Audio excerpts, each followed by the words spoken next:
آپ کے خوابوں کی تعبیر عدیل فائنڈرز کو سبسکرائب کریں۔ خواب میں کچھوا یا مینڈک دیکھنا کیسا ہوتا ہے؟ حضرت ابن سیرین رحمۃ اللہ علیہ نے فرمایا، خواب میں کچھوا یا مینڈک دیکھنا وسخ کچھوا یا مینڈک کو بولتے ہیں۔ حضرت ابن سیرین رحمۃ اللہ علیہ نے فرمایا ہے، خواب میں وسخ نیک عابد مرد ہے۔ اگر خواب میں دیکھے کہ اس نے مینڈک پکڑا ہے، دلیل ہے کہ نیک پارسا کا مصاحب ہوگا، اور اگر دیکھے کہ اس نے مینڈک سے لڑائی کی ہے، دلیل ہے کہ ایسے مرد سے جھگڑا کرے گا۔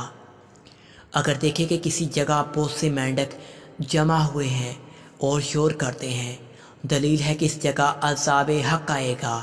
حضرت جابر مغربی رحمۃ اللہ علیہ نے فرمایا ہے، اگر دیکھے کہ اس نے مینڈک کو مارا ہے اور اس کا گوشت کھایا ہے، دلیل ہے کہ زاہد شخص کو مغلوب کرے گا اور اس کے مال لے گا اور خرچ کرے گا۔